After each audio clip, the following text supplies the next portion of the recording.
그것도 무려 열흘이나 가졌고요. 221시간, 말이 221시간이지 상상조차 할 수 없는 그 어두움의 공간에서 그분들이 그렇게 오랫동안 갇혀 있었어요. 근데 이분들이 맥심을 먹고 살아났다. 맥심이 역시 최고다. 이 얘기를 하고 싶은 게 아니고요. 그분들이 왜 맥심까지 먹으면서 어쨌든 자신들의 삶에 대해서 포기하지 않았는가? 이분들이 왜 포기하지 않고 반드시 우리를 구조해 줄 거라는 믿음으로 왜 그들이 거기서 버틸 수 있었는가? 돌아보면 결국에는 그분들이 희망을 놓지 않았다는 거거든요. 희망을 버리지 않았다는 거예요.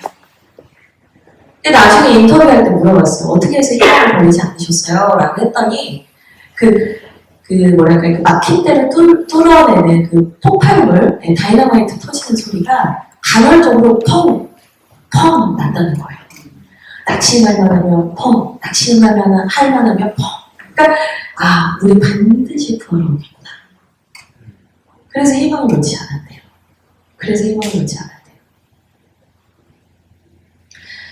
저는 영적으로도 우리가 희망을 놓지 않는 게 가장 중요하다고 생각해요.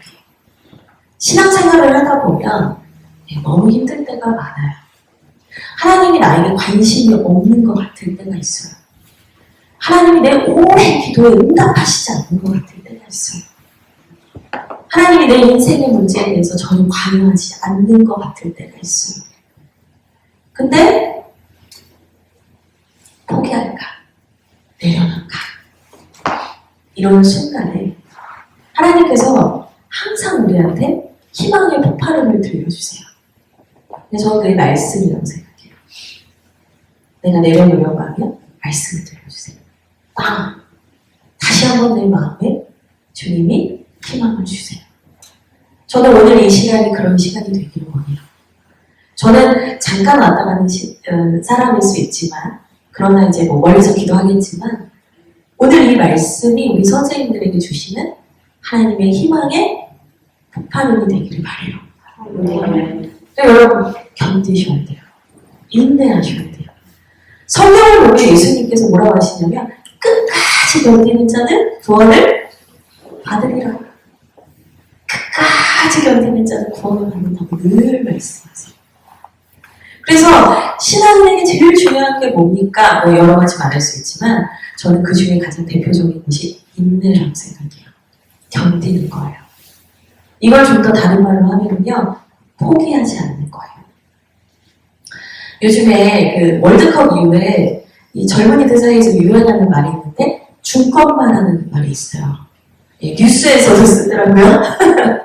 중요한 건 꺾이지 않는 마음. 손흥민 선수가 이 안면 부상이 있었는데도 이 배트맨 가면을 쓰고 헤딩도 하고 달렸잖아요. 이걸 보고 16강 겨우 진출했다 이렇게 말하는 분도 있겠지만 16강을 진출했다라고 말하는 분도 있어요. 그러니까 그 포기하지 않는 마음으로 손흥민 선수가 달리고 달려서 자신을 내던져서 우리나라가 20년 만에 2002년 이후에 처음으로 16강에 진출했다는 거예요. 그러니까 많은 사람들이 중간만 중요한 건 꺾이지 않는 마음이야 이렇게 얘기를 해요. 근데 이제 제가 생각을 해봤어요. 그치? 이 그리스도인의 인내함과 세상에서 말하는 중꺾만은 유사해 보여요. 왜냐면 어쨌든 견디라는 거니까 인내하라는 거니까 표면적으로는 같은데 이 동기가 달라요. 무슨 말이냐면 중꺾만은 이 손흥민 선수가 보여준 투지, 의지, 열정 이걸로 말미암아 생긴 거예요. 그렇죠? 이 선수가 아픔을 참고 자기 의지를 태워서 중꺾만하는 이 마음을 이뤄낸 거란 말이에요. 근데 여러분, 하나님께서 우리에게 말씀하시는 이 인내란 인간의 의지와 인간의 투지와 인간의 열심이 아니에요. 주님께서 우리에게 말씀하시는 인내의 동기는 뭐냐면 믿음이에요. 믿음. 근데 어떤 믿음이냐? 그 믿음을 오늘 함께 보는 성경 말씀에서 그 믿음에 대한 이야기를 해드리려고 하는 겁니다. 네, 같이 성경 본문을 쭉 읽어나가면 좋겠는데요. 18절부터 26절까지 저희 한 목소리로 함께 읽도록 하겠습니다. 시작! 예수께서 이 말씀을 하실 때에 한 관리가 와서 전하며 이르되 내 딸이 방금 죽었사오나 오셔서 그 몸에 손을 얹어 주소서. 그러면 살아나리라 하니 예수께서 일어나 따라가시매 제자들로 가더니 12를 만나 혈루증으로 앓는 여자가 예수의 뒤로 와서 그 거룩가를 만지니 이는 제 마음에 그 거룩가 만져도 구원을 받겠다 하니라. 예수께서 돌이켜 그를 보시며 이르시되 딸아 안심하라 내 믿음이 너를 구원하였다 하시니 그 즉시 구원을 받으리라. 예수께서 그 관리의 집에 가사 피리 부는 자들과 떠오르는 무리를 보시고 이르시되 물러가라 이 소녀가 죽은 것이 아니라 잔다 하시니 그들이 비웃더라. 무리를 내보낸 후에 예수께서 돌아와사 소녀의 손을 잡으시매 일어나는지라. 그 소문이 그 온 땅에 퍼지더라. 아멘. 네, 잘 읽으셨습니다. 네, 오늘 말씀에서 제가 바로 여러분들이 주님을 끝까지 바랄 수 있는 인내의 믿음, 네, 그 믿음에 대한 이야기를 좀 말씀드리려고 합니다. 오늘 본문을 보면 두 명의 사람이 등장을 합니다. 예수님을 만났던 두 명의 사람이 등장을 하는데요. 저는 이 두 명의 사람에게 이름을 붙인다면 포기하지 않는 사람이다 라고 이름을 붙일 것 같아요. 왜 그러냐면 오늘 18절 말씀을 보니까 한 관리가 왔는데 이 사람이 이제 첫 번째 포기하지 않는 사람이에요.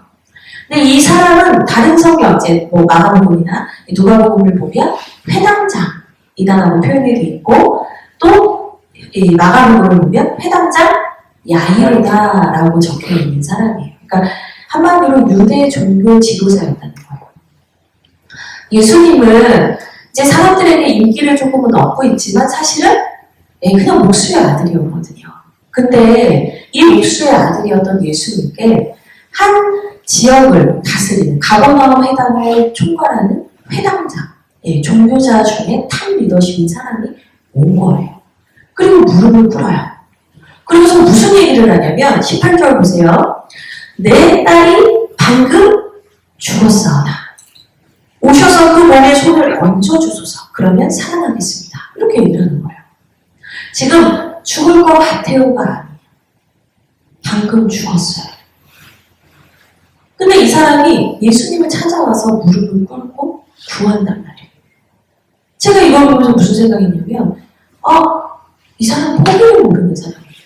아니 이미 죽었으면 장례를 준비해야 되는데 포기하지 않고 예수님께 달려나왔단 말이에요. 당신이 손을 얹어서 치유하시면 낫는다는 거예요. 당신이 손을 얹어서 말씀하시면 낫는다는 거예요. 근데 제가 이분이 가지고 있는 믿음이 뭔가 이 말씀을 가만히 곱씹고 묵상하다 보니까요. 이 한 구절이 딱 보이는 거예요. 어디냐면 18절 여러분 보세요. 내 딸이 방금 죽었사오나 이 부분이에요. 죽었사오나 죽었사오나 이게 뭐냐면 죽었다가 아니에요. 죽었습니다. 그러나 이거 줄임말이잖아요. 이 영어 성경을 보면 더 확실하게 나오는데요. 벗이라는 단어가 확실하게 들어가 있어요. 내 딸이 죽었습니다. 그러나 당신께서 손을 얹어주시면 살아날 것입니다. 지금 이 포기하지 않는 사람에게 어떤 믿음이 있었냐면 그러나의 믿음이 있었던 거예요. 다 끝났다. 희망이 없다. 끝장났다. 그 싶은 순간에도 이 사람은 포기하지 않았는데 그 사람의 이 내면의 동기는 믿음이었고 그 사람이 가진 믿음이 뭐였는가 보니까 그러나의 믿음이었다는 거예요. 여러분 우리가 절망 중에도 어려움 중에도 우리가 인내할 수 있는 믿음은 그러나의 믿음이에요. 하나님께서 오늘 여러분에게 이 말씀을 통해서 그러나의 믿음을 가지라고 말씀하세요. 그러나의 믿음. 주님 죽었습니다. 근데 현실직시가 있어요. 막 현실직시를 안 하고 막 괜히 막 아예 믿음으로 막 괜히 막 맹신처럼 하는 게 아니라 망상을 하는 게 아니라 현실직시는 하는 거예요. 죽었습니다, 주님. 끝났습니다, 주님. 이거 안 됩니다, 주님. 그러나 주님이 하시면 됩니다. 주님 와주세요. 주님 도와주세요. 주님 일해주세요.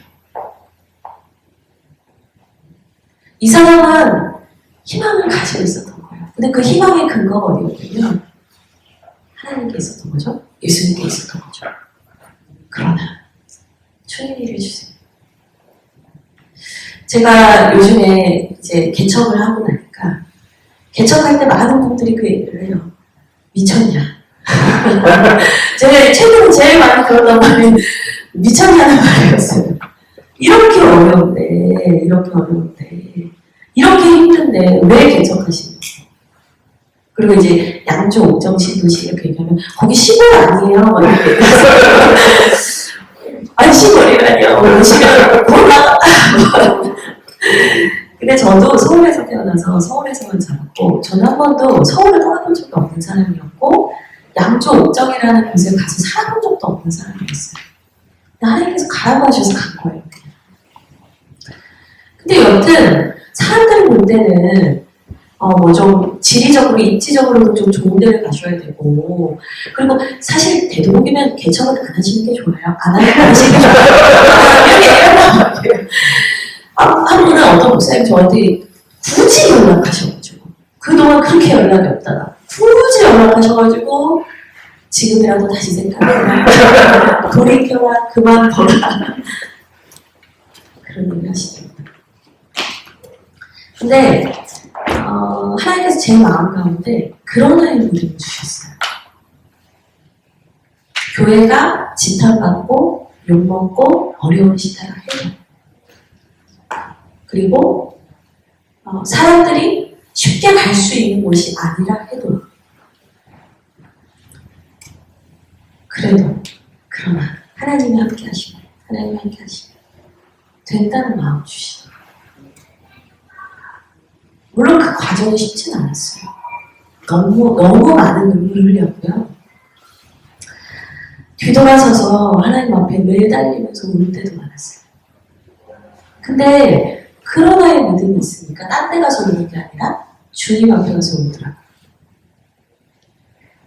여러분 희망이 없는 것처럼 느껴질 때 사실은 낙심하고 어려울 때 자꾸 딴 데 가지 마세요. 딴 데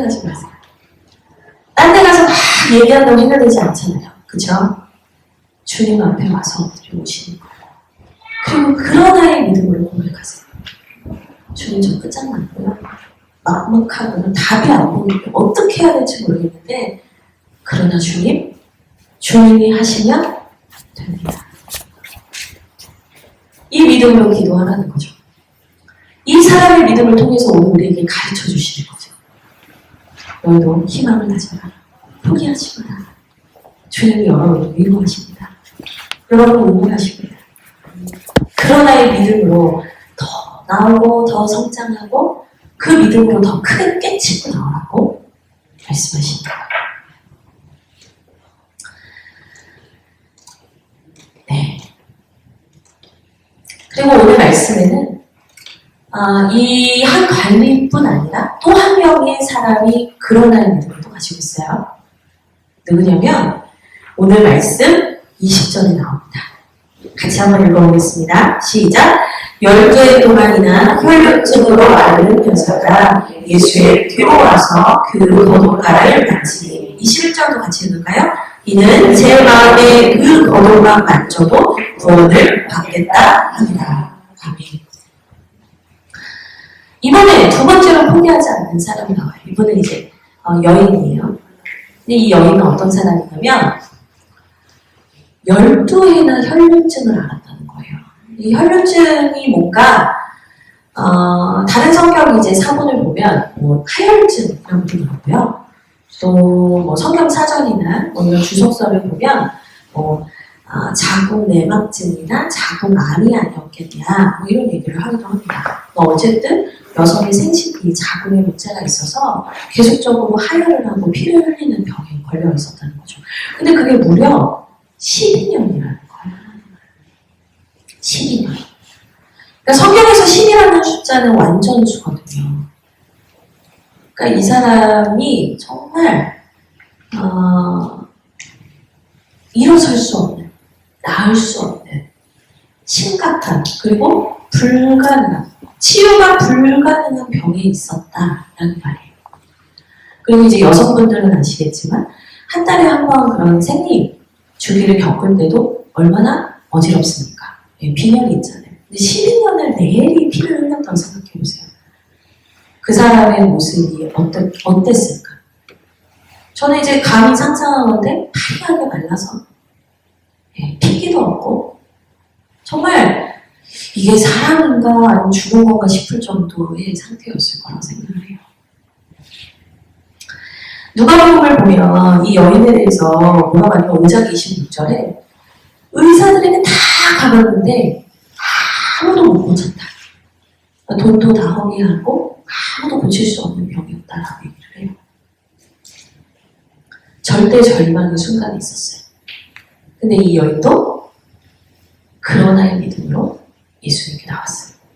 근데 이 여인은 이 관리처럼 당당하고 떳떳하게 앞에 절하지도 못해요. 앞에 오지도 못해요. 자격도 없어요. 그러니까 이스라엘 사회에서는 이 하혈하는 여인은 부정하다고 봤거든요. 이 레위기법에 의해서 부정하다고 봤단 말이에요. 그래서 제가 하혈을 하고 있는데 누구를 다 만져요. 그러면 부정한 네가 감히 누구를 만져! 뭐 이렇게 될 수 있는 상황이에요. 그러니까 이 여인은 관리처럼 대단한 사회적 직분도 없고 뭐 12년이나 그 병을 앓았는데 뭘 배우고 뭘 했겠어요. 결혼을 했겠어요. 뭘 했겠어요. 가진 게 아무것도 없는 사람인 거예요. 근데 이 여인은 예수님이 뒤로 가요.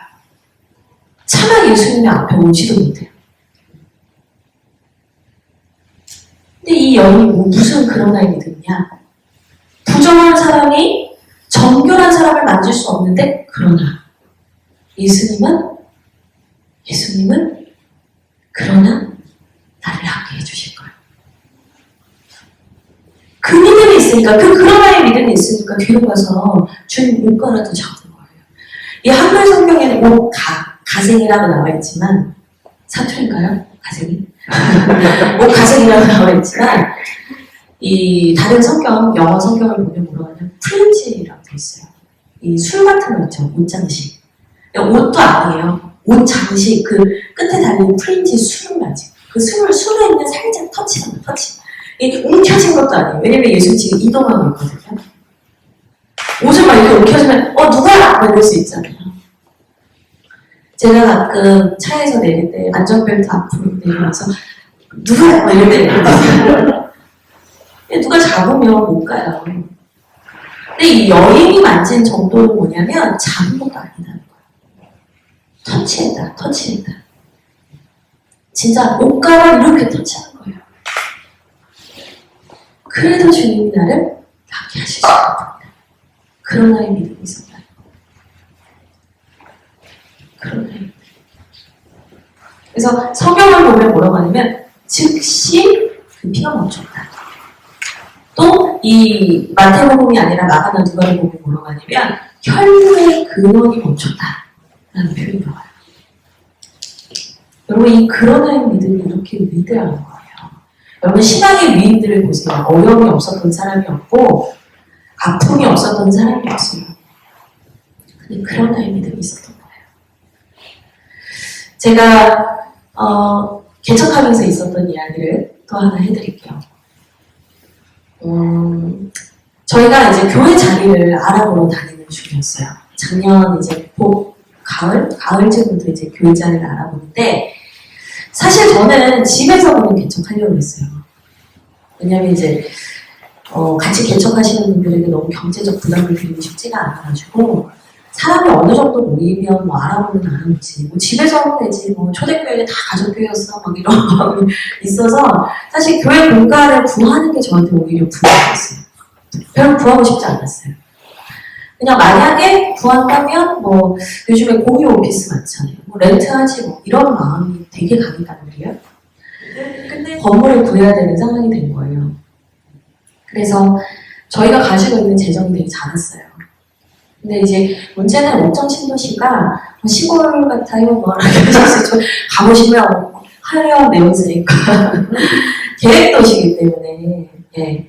사실 또 신축이기 때문에 임대료가 상당히 비싸요. 그래서 제가 저희 남편하고 가을, 뭐 여름 말부터 해가지고 갈 때마다 부동산을 갈 때마다 이제 계속 까였어요. 이분들이 저희가 돈이 없다는 걸 눈치채가지고 저희를 별로 도와주시지 않았어요. 그러니까 한 3-4곳을 그렇게 거절을 당했거든요. 그래가지고 웬만한 데는 다 다녔거든요. 3개월 동안 안 가본 데가 없었어요. 다 돌아다녔어요. 다. 근데 이제 저희의 첫 번째 조건이 뭐였냐면 건물에 교회가 있는 곳은 가지 않는다. 이거는 교회끼리 할 짓이 아니다. 그러니까 이미 여기가 이제 신도시고 코로나가 끝나니까 개척교회가 되게 많이 생겼어요. 뭐 교단별로 다 생겼다고 보시면 돼요. 그래서 저희가 교회가 다 있네. 와 돌다 또 마음에 드는 데 가면 그 건물주가 저희 싫대요. 저희가 매매할 돈도 없는데 저희 그럼 매매하면요? 이러면 매매가 안 합니다. 뭐 이러는 거예요. 또 그렇게 적어나고 재정이 맞는 것도 없고 그러니까 막 돌다 돌아다니다가 결국은 이제 공장지대 그 구도시 옆에 있는 구도시 공장지대 외곽지대까지 갔어요. 그래서 저희는 이제 저희끼리 여기도 좋네 세븐이라고 좋네 건강하네 이러면서 근데 누가 봐도 알죠. 거기는 다 공책밖에 없다는 거. 밤되면 무서웠을 거예요. 근데 이제 2층에 뭔가 이렇게 카페가 들어왔으면 해서 지어둔 빈 공간이 있었는데 이제 거기를 저희가 가야 되나 막 이렇게 고민을 하고 있는데 근데 저희 남편은 확신이 안 들어요. 하나님 우리한테 예비하신 것이 아닌 것 같아. 그래서 계속 기도를 하다가 부동산 사장님한테 전화 왔어요. 사진을 한 장 딱 보내주셨는데 먹을짓도 하고 모을짓도 하고 우리한테 이거 최고다 뭐 이런 마음이 드는 거예요. 그래서 막 했는데 가격도 너무 좋은 거예요. 가격도 너무 저렴하고 너무 좋아요. 그래서 약간 구도시긴 하지만 그래도 이 정도면 사람들이 걸어다니는 곳이다. 이런 마음이 있어서 여기로 가야겠다 이제 했는데 문제는 강대상이 놓여지는 자리에 서서 저희가 딱 봤을 때 창문이 쭉 있는데 창문으로 너무 가까이 교회가 있는 거예요. 네. 그러니까 저희가 설교할 때마다 그 교회가 보여요. 가야지, 이거 가야지, 그대로 가야지. 근데 교회가 딱 보였는데 저희 남편이 저는 딱 한마디 하는 거예요. 여기는 아닌 것 같아요. 우리가 교회끼리 다툼이 발생하거나 마음이 상하는 곳에 가면 안 돼요. 딱 그 얘기를 하더라고요. 근데 저는 저희 남편보다 믿음이 살짝 없었나요. 근데 이게 정말 마지막이라는 생각을 보여주셨거든요. 우선 진짜 갈 데 없는데 만약에 다른 데를 정말 또 보길 원하시면 내년 중공, 그러니까 2023년 중공 떨어지는 기준으로 다시 알아봐야 돼요. 이렇게 하시는 상황이었어요. 그래서 저는 그냥 이 정도면 되지 않을까라는 마음이 그만큼 있었어요. 저희 남편보다 제가 믿음이 없었나 봐요. 근데 남편이 딱 그 얘기를 하는데 제가 네, 알겠습니다. 그건 아닌 것 같아요. 그리고 바로 저희들이 저희 여긴 아닌 것 같아요. 라고 얘기를 했는데 사장님이 더 아쉬워하시는 거예요. 목사님, 진짜 여기만 한 데 없거든요. 근데 이제 저희가 죄송해요. 사장님, 저희 보내지 마시고 저희 다른 데로 좀 알려주세요. 이렇게 얘기를 했는데 3개월 동안 50여 곳이 넘는 곳을 봤고 돌아볼 수 있는 곳은 다 돌아봤고 저희를 거절하거나 건물에 교회가 있거나 이런 곳은 다 제하고 나니까 이제 갈 데가 없었어요. 정말.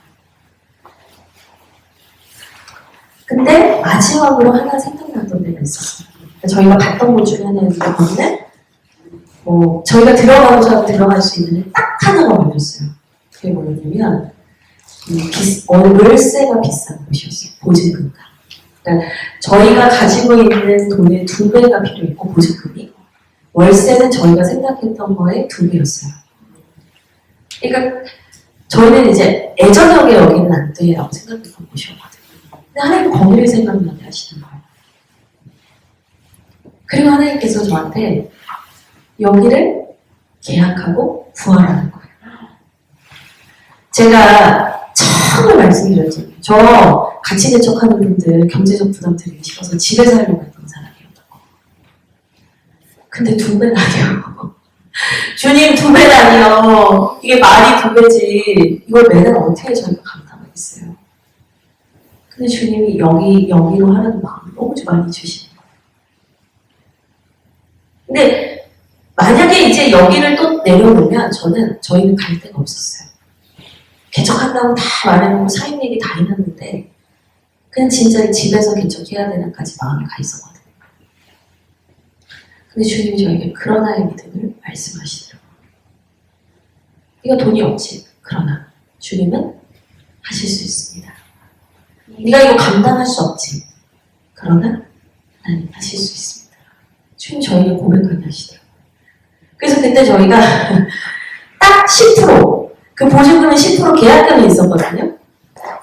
그래서 남편하고 기도하고 계약하러 갑시다. 그래서 바로 계약하러 갔어요. 그리고 계약하고 나서부터 그 자리를 보겠다는 사람들이 막 전화가 올 거예요. 그래서 나중에 이제 그 임대인분이 그러시더라고요. 그래도 우리가 목사님하고 얘기했기 때문에 목사님과 계약해야 됩니다. 이렇게 얘기를 해주시더라고요. 이제 그리고 나서 한 달 동안 이제 잔금을 내야 되죠. 하나님 어떻게 하셨을까요? 그러나 하셨죠. 네, 찬양 감사예배 오셨잖아요. 그러나 하셨어요. 말도 안 되는 상황이었어요. 제가 뭘 모아둔 돈이 있었던 것도 아니고. 근데 하나님께서 그런 거 하나하나 하시고 제가 상상할 수 없는 방법이었어요. 근데 하나님께서 계획하시고 작정하시고 말씀하시니까 되는 거예요. 제가 그때 좋은 공간이 생겨서 기뻤던 게 아니에요. 하나님이 그러나의 믿음에 역사해 주신 게 너무 감사했어요. 저는 아마 이 사건을 평생 잊지 못할 것 같아요. 여러분, 여러분의 인생에서도 그러나의 믿음으로 하나님의 역사를 보고 내 인생에서 잊을 수 없는 그 하나님의 역사하심을 간증하실 수 있어야 돼요. 우리가 이제 요즘에 아이들을 많이 이제 안 낳잖아요. 출산율이 그렇게 떨어졌다는 거예요. 요즘에 저출산 때문에 난리거든. 난리예요, 난리. 근데 저는 사실 그 마음이 드는 거예요. 예전에 우리나라가 기독교 인구가 20% 정도로 갔어요. 전인구에. 근데 지금 제가 근데 코로나 인구는 10% 이하로 떨어졌다고 보거든요. 근데 10% 이하로 기독교 인구가 떨어진 상황에서 애들까지 안 나. 큰일 났다. 교회 큰일 났다. 난리 났다. 이제 한국교회는 정말 위기다. 난리가 났다고요. 근데 여러분 생각해보세요. 그러나의 믿음을 갖고 오잖아요. 아직 전도할 90%가 있는 거고요. 출산율이 낮다고 하지만 아직 전도할 90%가 있는 거예요. 아직 90%가 있는 거예요. 그러나의 믿음으로 보면. 그리고 출산율이 낮다라고 하지만 애들이 줄어도 아직 그 부모 세대에 대해서는 우리가 가능성을 열어두고 있을 수 있는 거예요. 제가 이 얘기 왜 하냐면 교회도 끝장났다. 다음 세대 무너졌다. 이제 한국교회 일어서기 힘들다.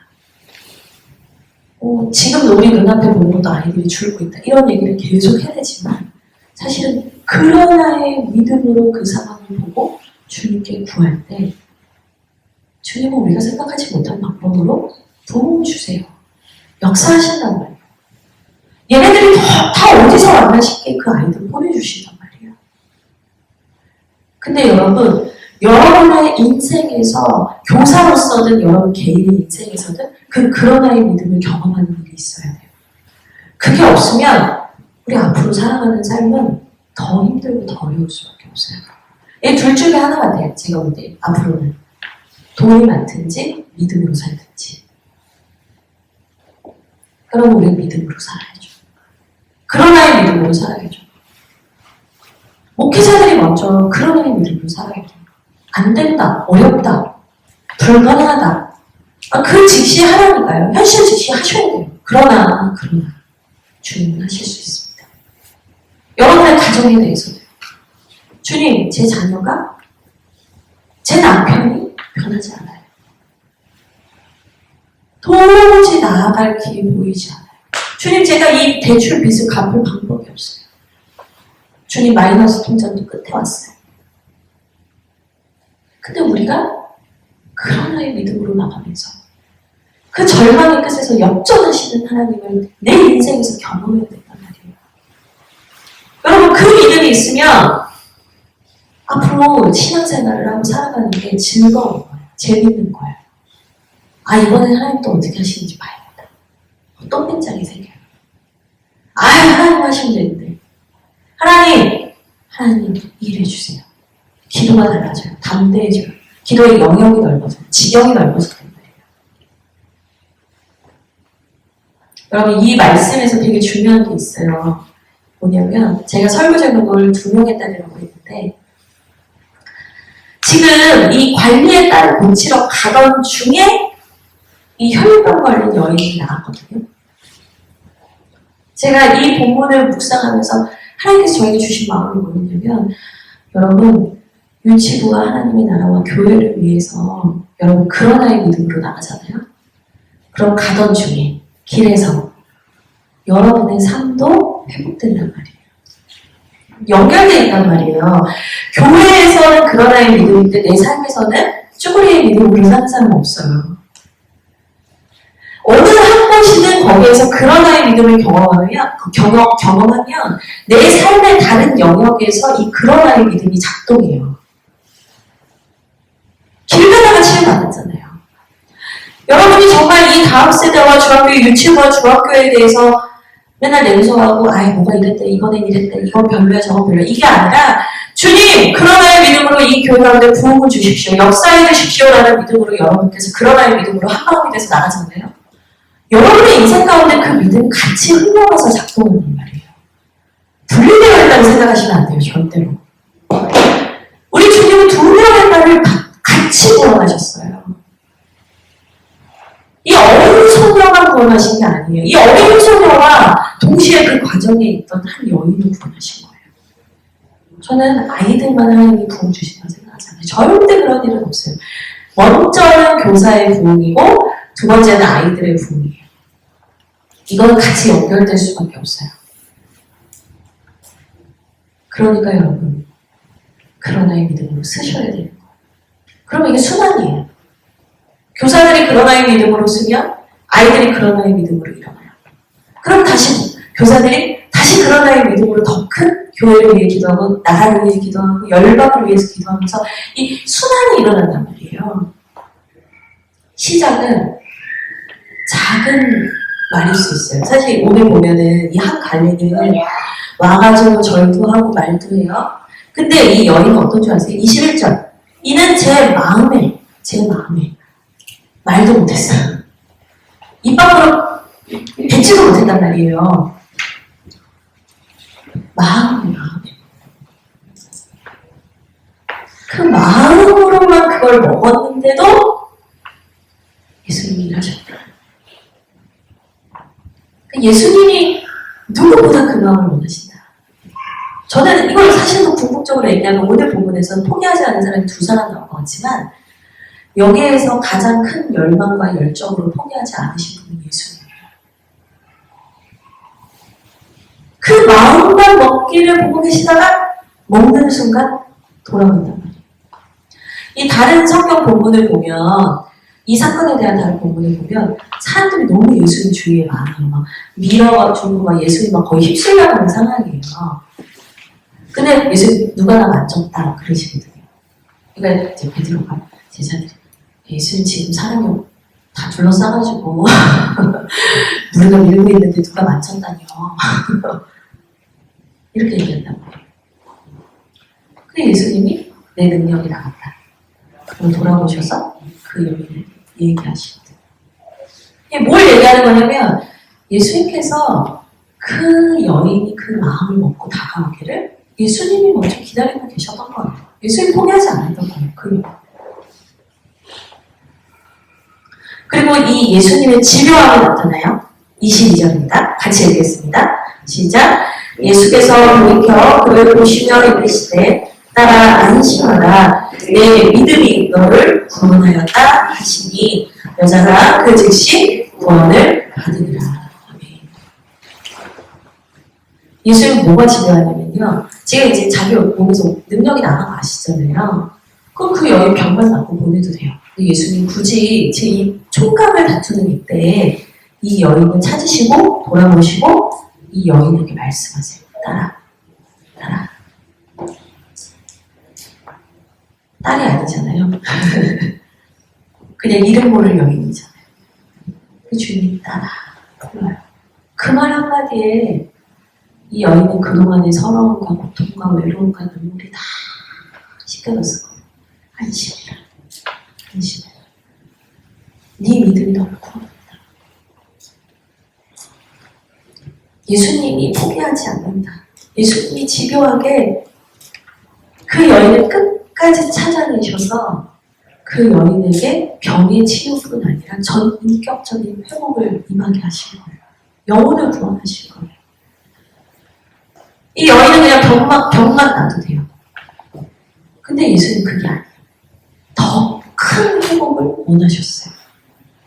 그러니까 그 시작만 우리가 그러나의 믿음으로 엎드리면 주님은 우리에게 더 큰 회복을 주신단 말이에요.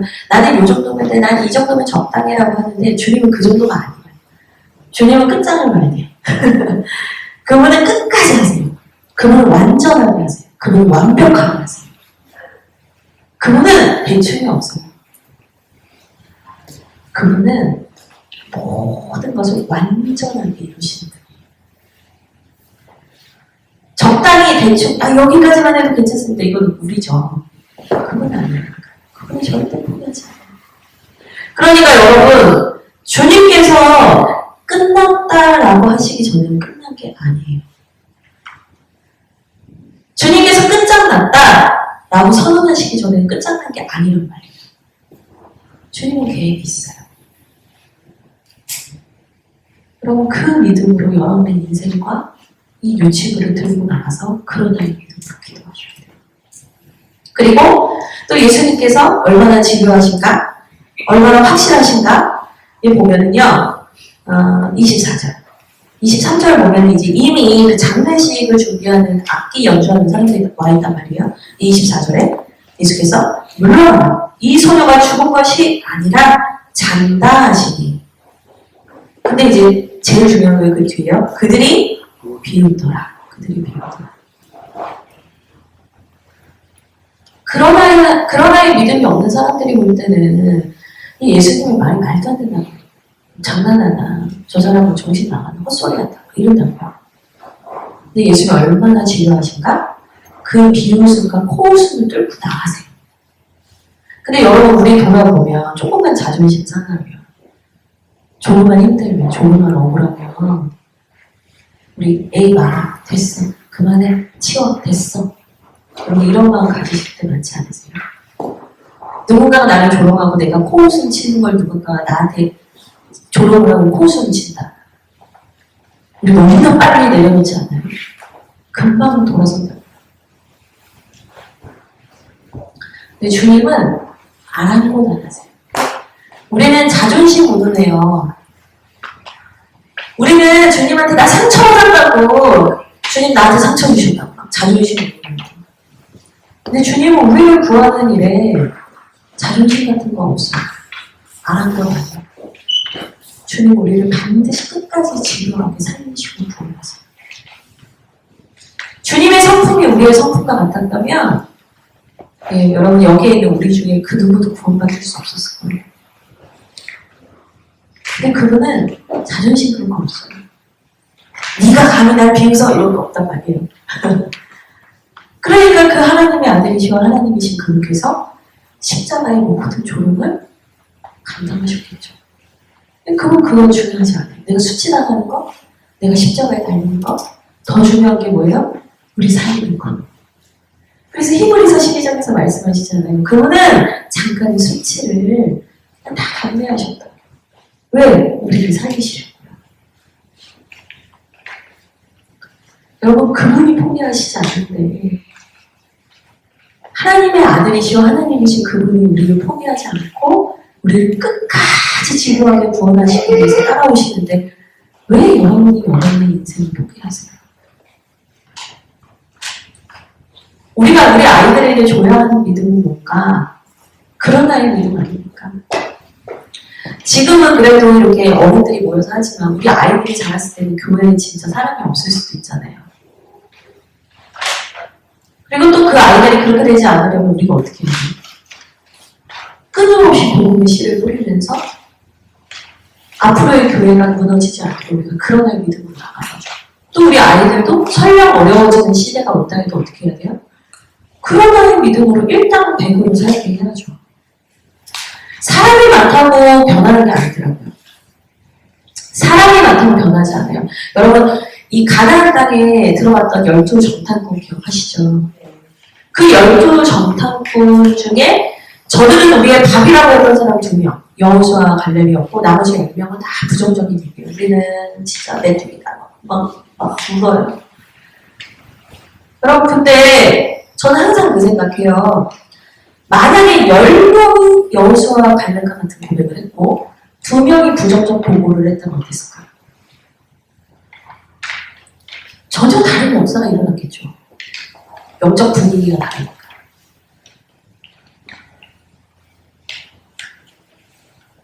여러분, 믿음이 없는 10명이 있으면 공동체 도리어 망해요. 근데 믿음이 있는 사람 2사람은 그래도 그 공동체 끌어나가고요. 믿음 있는 사람 10명 있다? 더 큰 일도 하는 거예요. 우리 아이들에게 그 믿음을 줘야 된다. 근데 우리가 가르칠 때 가장 큰 확신은 어디서 나옵니까? 나의 경험에서 나오는 거죠. 내가 그런 아이의 믿음으로 돌파해본 경험이 있는 사람이 아이들에게 그런 확신 있게 말하는 거예요. 내가 이렇게 제가 이게 그런 아이의 믿음과 대조되는 단어를 혼자 막 생각을 했는데 뭐 멋있는 말보다 가장 여러분에게 와닿는 단어가 쭈그리는 것 같아요. 쭈그리는 믿음. 쭈그리는 믿음으로 있으면 아이들한테 얘들아 하나님이 너 그래도 지켜주실 거야 말하는데 그 말에 힘이 있겠어요? 능력이 있겠어요? 순환이에요. 교사의 믿음, 아이의 믿음, 아이의 믿음을 보고 다시 교사의 믿음이 굳세지고 교사의 믿음을 통해서 아이의 믿음이 자라요. 순환이에요. 네, 이제 설교를 좀 마치려고 하는데요. 여러분, 오늘 포기하지 않는 2사람이 나왔어요. 다 잊어버리셔도 되는데 그런 아이의 믿음만 기억하세요.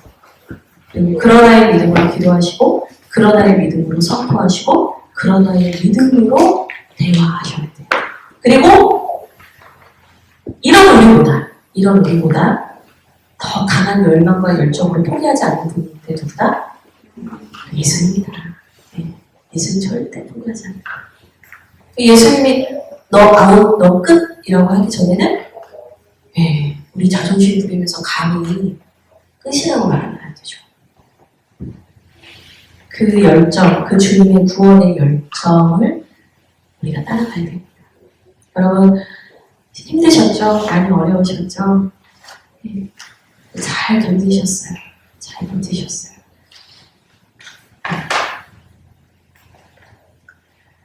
잘 버티셨어요. 이제는 우리가 내 의지와 내 투지로 버티는 것이 아니라 그런 나의 믿음으로 더 치고 나가보죠. 이 시간 우리 함께 기도할 텐데 우리 먼저 기도하기 전에 같이 찬양할 거거든요. 찬양할 때 여러분 그런 나의 믿음으로 그런 나의 믿음 주님 저를 살려주십시오. 치유해 주십시오. 저희에게 생명을 보여 주십시오. 믿음으로 고백하는 찬양하겠습니다.